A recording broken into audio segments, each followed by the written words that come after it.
De volta com o Educador em Entrevista, recebendo agora aqui nesse quinto bloco o irmão Francisco. Gratidão pela participação conosco. Boa tarde. Boa tarde, Luciano. Boa tarde aos telespectadores. Nós é que agradecemos pelo convite para podermos estar aqui falando um pouquinho sobre a Quaresma. Irmão, Quaresma, né? A gente estava falando de Carnaval aqui. Quaresma completamente conectada com o Carnaval. A gente já ouviu algumas vezes a tentativa de proposta de pôr uma data fixa no Carnaval, não é? Como se o Carnaval não tivesse ligação nenhuma com a Quaresma, não é? E, na verdade, está um conectado com o outro. Sim, está um conectado com o outro. Pode parecer complicado nós entendermos isso. Assim, quando a gente fala de Natal, a gente fala do solstício de verão e de inverno. Quando nós vamos aqui falar de Páscoa, né? Então, a gente entender... Aí nós falamos do equinócio, né? Então, ou seja, que marca aí primavera e outono. Aí de acordo com o hemisfério norte ou sul, né? Então, no caso, se estava no norte, o hemisfério norte, se falava então, quer dizer, quando se começava a primavera, logo depois, no primeiro domingo, após a lua cheia, se celebrava a Páscoa. Então, a Páscoa é que define todo o nosso calendário, tanto para frente quanto para trás. Então, ou seja, quando eu pego aquele domingo, que vai ser o domingo de Páscoa, a partir dali, então, eu retorno o tempo da Quaresma. E como a Quaresma, ela se inicia numa quarta-feira, então eu vou retornando para contar, são na verdade 40, a gente fala 40 dias, mas dá um total de 44, eu volto e chego àquela quarta-feira. E a partir dali, então, a terça, a segunda vai ser o Carnaval. Por isso que também está conectado e o Carnaval também é data móvel, assim como a Páscoa é data móvel, assim como a Quarta-feira de Cinzas, que celebramos hoje, e a Semana Santa como um todo, também é móvel. Muito bom. E com essa conexão, né? A gente fala assim, uma festa profana, não é? Mas que dá largada a isso, né? Na Quarta-feira de Cinzas, não é? A esse período.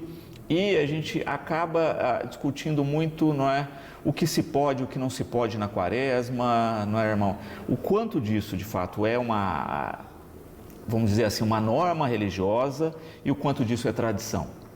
Bom, vamos lá. Eu estou vindo agora, estava em Ribeirão Preto, agora de manhã, numa coletiva de imprensa, juntamente com o nosso arcebispo, para lançar, a nível de Arquidiocese de Ribeirão Preto, a campanha da fraternidade e também marcar esse ponto do início da Quaresma. E um dos repórteres perguntou para ele justamente a questão do rigor que havia antigamente em relação ao que acontece hoje, etc. E tal. E ele foi muito feliz, e eu vou repetir aqui a resposta do nosso arcebispo. Ele foi muito feliz para nos levar a entender que no tempo da Quaresma, não é que agora está tudo proibido, e fora da Quaresma está tudo permitido. Não. Existem muitas coisas que é da índole cristã, independente de tempo. E eu trago aqui a lei da Igreja, ou seja, o Código de Direito Canônico. E aqui no Código de Direito Canônico, eu vou fazer, aqui falando para os cristãos católicos poderem bem entender isso, né? Quando ele vai falar dos dias de penitência, então ele diz... no seu cânon 1250, os dias de penitência são todas as sextas-feiras do ano e o tempo da Quaresma. Então ele diz, é tempo de penitência. Quando se deve observar, aí o 1251, quando se deve observar a abstinência de carne ou de outro alimento, segundo a conferência dos bispos, né, e o jejum, tá? Então, aí, essa lei vai dizer o seguinte, então fica bem claro para todos nós podermos entender. Ela vai dizer o seguinte, o que todo cristão católico é obrigado a fazer, no sentido de, se não fizer, estará infringindo a lei da Igreja. A primeira delas, a abstinência de carne, que é a partir dos 14 anos de idade. Então, quem tem menos de 14 anos, não se obriga a isso. A partir dos 14 anos, fazer a abstinência da carne, em apenas 2 dias, que tem muita gente que faz essa confusão. Ou seja, quarta-feira de cinzas, que é hoje, e depois na sexta-feira da paixão. Então, durante todo o ano, a igreja pede-se que se faça nesses 2 dias a abstinência de carne e o jejum. Agora, o jejum ele obriga as pessoas maiores de 18 anos, diferente da abstinência que começa com 14, o jejum é a partir dos 18 anos e até os 59 anos completos, ou seja, até os 60 incompleto. Então, aquelas pessoas que têm menos de 18 anos e as que têm mais de 60 anos estão desobrigadas, não precisam fazer o jejum. Agora, é claro, muitas delas querem fazer, fazem, são livres para isso. A igreja diz, eu devo fazer abstinência de carne 2 dias, quarta-feira de cinzas e sexta-feira da paixão. Tem pessoas que querem fazer os 40 dias, a quaresma inteira, aí vai do interior de cada um, da decisão de cada um, não é que a igreja esteja pedindo isso. E aí também, como eu falei de toda sexta-feira, vale aqui um esclarecimento para ninguém ficar na dúvida depois. Então, ou seja, todas as sextas-feiras do ano, também somos chamados a fazer abstinência de carne, toda sexta-feira. Só que, como o próprio código diz, de acordo com a Conferência Nacional dos Bispos. E, no caso do Brasil, a conferência entrou em contato, pediu autorização, e Roma autorizou, o Vaticano autorizou, que pode-se, ao invés de fazer abstinência de carne, você fazer alguma obra de caridade. Visitar um doente, visitar um preso, dar uma esmola, dar uma cesta básica. Aquelas obras de caridade da igreja, que são as obras de misericórdia, então você fez qualquer uma delas, então você não precisa observar a abstinência da carne na sexta-feira. Esse é o que, no caso, vale para o Brasil, de acordo com a Conferência Nacional dos Bispos do Brasil. E eu quero aproveitar a pergunta aqui do Mateus, que é justamente essa, né? Quando a gente pensa em período histórico, não é? Qual é a representação, irmão? Porque muitas vezes as pessoas fazem sem refletir a respeito do período, não é? Vamos lá. Na verdade, nós podemos dizer que nos primeiros séculos, ali depois que Jesus morreu, que a igreja foi se organizando, a gente chama de a igreja primitiva, aí quando passa o século I, o segundo, eles começaram a herança dos próprios apóstolos e daqueles que conviveram com Jesus e que testemunharam a paixão e foram passando, isso que a gente chama de tradição, foi passando de tradição de pai para filho, etc. Tal. E aí, então, eles começaram a celebrar 3 dias antes da Páscoa. A Páscoa, nós sabemos, ela é uma festa judaica, por tradição. Está na Bíblia, né, no Antigo Testamento, para celebrar a libertação do cativeiro, da escravidão do Egito e tal, etc. Isso aí nós sabemos. Então, eles começaram a fazer esses 3 dias como que uma preparação para celebrar aquele momento de libertação. E esses 3 dias, então, o que eles faziam nesses 3 dias? Eles começaram a fazer penitências, começaram a fazer jejuns, começaram a fazer abstinências de algum... Então, e assim, isso foi até o ano 325. No ano 325, já passado o período das grandes perseguições e dos grandes martírios de cristãos, porque já foi em 313, 312, 13, 12 ou 13, né? Que Constantino libera, na verdade, ele libera. Ele não obriga, ele libera. Quem vai obrigar depois é Teodósio, em 381. Mas ele libera. Então, faziam 10, 12 anos, mais ou menos, nós tivemos o Concílio de Nicéia. E neste concílio, então, se definiu que deveria, então, se celebrar esse período anterior à Páscoa, agora já não a Páscoa judaica, mas a Páscoa cristã, como uma forma de preparação para celebrar uma festa. Ou seja, para estar bem espiritualmente falando, para celebrar a festa. Então, esse tempo, depois, é claro, o 40, para nós, ele tem um significado bíblico muito grande, porque nós ligamos aí da lembrança dos 40 anos de caminhada do povo hebreu, depois para chegar à terra prometida. Nós temos os 40 dias de Moisés, nós temos os 40 dias do dilúvio, nós temos os 40 dias de Jesus no deserto, que, aliás, é o evangelho que nós vamos usar domingo que vem, que marca o primeiro domingo da quaresma, essa tentação que Jesus sofre depois. Então, a igreja, aos poucos, nós vamos chegar depois, em Paulo VI, aí ele bate o martelo dizendo, aí deu 44 dias. A gente fala, na verdade, não são 40, por quê? Porque se a gente olhar, a quaresma começa hoje, quarta-feira de cinzas, e ela vai terminar na quarta-feira da Semana Santa. Porque aí na quinta-feira nós já temos aquilo que é o tríduo pascal. E ali a quinta, sexta e o sábado da ressurreição. Então, ou seja, é o tríduo pascal. E aí, quando ele coloca isso, ele fala: esse é um tempo de conversão, a converter os nossos corações. Então, qualquer exercício de piedade que eu vá fazer, qualquer penitência que eu vá fazer, primeiro, ela tem que estar de acordo com as normas da igreja e ela tem que ser para a minha conversão interior. Se isso não vai me trazer conversão interior, vamos citar um exemplo. Se o jejum que você vai fazer não vai te trazer conversão interior, você me desculpa, isso não é jejum, isso é regime para emagrecer. É outra coisa, não vai ser. Por quê? Porque você tem que juntar a essa prática penitencial sua, neste tempo de preparação, e isso sempre foi ao longo da história, outros elementos tais como a oração. Não se justifica, eu vou fazer jejum, mas eu não vou à igreja, eu não rezo, eu não faço, não. E principalmente, a igreja sempre convida você, no caso esse ano, todos nós somos convidados a olhar para a fraternidade, para olhar para uma passagem de Mateus, no capítulo 23, versículo 8, quando ele diz: vós sois todos irmãos. A fraternidade, que é uma palavra que a nível mundial, ela está esquecida, ela esfriou-se. As pessoas não vivem fraternidade, mas o viver fraternal. Então, a quaresma é tempo disso, lembrar que se nós somos irmãos, devemos nos tratar uns aos outros como irmãos, né? Com respeito, com dignidade. E infelizmente nós temos aí, o Papa Francisco usa uma expressão, ele fala que nós estamos vivendo uma guerra mundial em pedaços. O que significa dizer isso? Quando nós tivemos a Segunda Guerra, se nós estudarmos a Primeira e Segunda Guerra Mundial, então a gente falava assim, o mundo inteiro estava explodindo? Não. Mas um grande movimento num determinado momento. É claro, estava ali na Europa, né? Mas aqui no Brasil não tinha bomba, não tinha tiro, né? Nos Estados Unidos, Argentina, não tinha nada disso.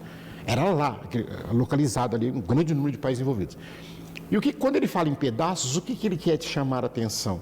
São de conflitos que nós estamos tendo entre nações, ou mesmo não somente hoje entre nações, mas entre grupos.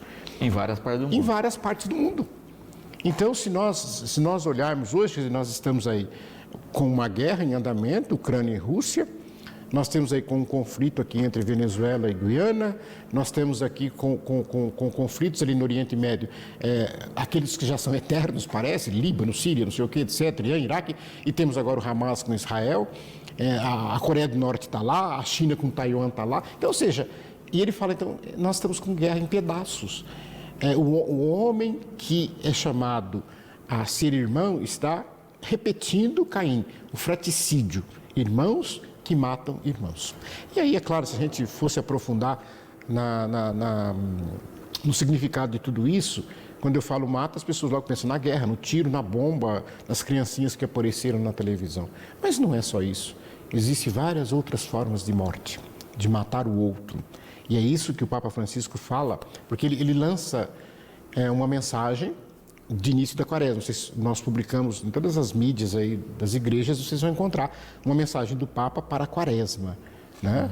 E ali ele discorre justamente muita coisa sobre a forma como às vezes nós nos tratamos uns aos outros e que estamos matando outros, seja pela indiferença, pela a questão da saúde, pela questão do alimento, tantas outras formas de morte. A gente está falando justamente de um elemento que a gente faz aí os 2 dias obrigatórios, não é? Que é de ficar privado, de você ter privações, não é? Mas ainda assim com a privação como uma conexão com Deus, não é?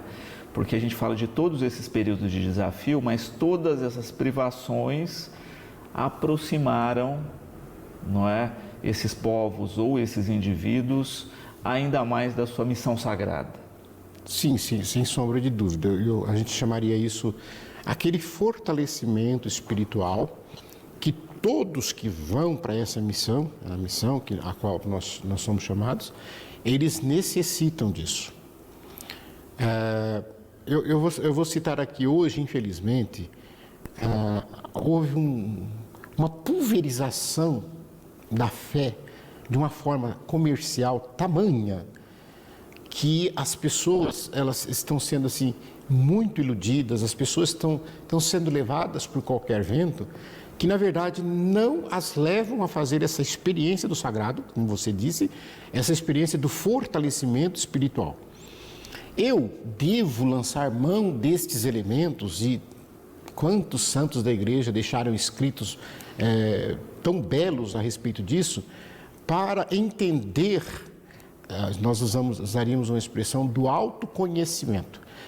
Por favor, não fiquem buscando livros de autoajuda, busquem o autoconhecimento. Aí sim, para você se conhecer e aí sim se conectar de uma maneira diferenciada com o espiritual.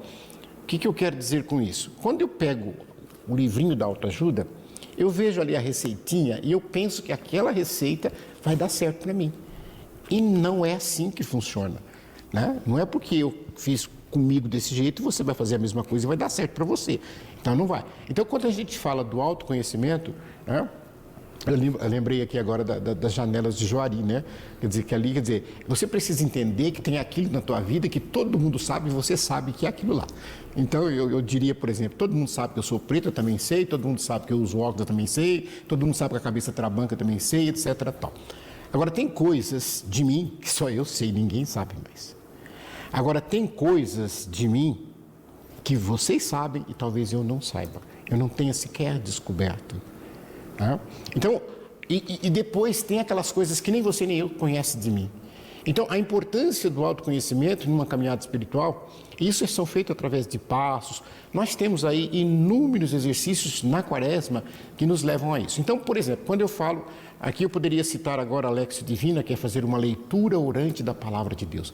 Não é ler a palavra por ler, mas é leitar. A gente diz, nos passos que nós temos na Lexio Divina, tem um que parece, Luciano, aquele que a gente sempre cita assim, né? Quando a vaca está pastando, você pode perceber que ela dá o para lá para cá e engole tudo, não é verdade? Ela não sente sabor nenhum, ela só vai pondo. Depois, a hora que ela está lá na sombra, aí ela vai sentir o sabor, ela vai tirar o suco, ela vai tirar o sumo. Então, a gente precisa aprender a fazer isso com a palavra de Deus. Quando eu estou falando do jejum, eu estou falando da abstinência, é um aliado que nós temos não só para a questão do espiritual, mas também para a autodisciplina de mim mesmo.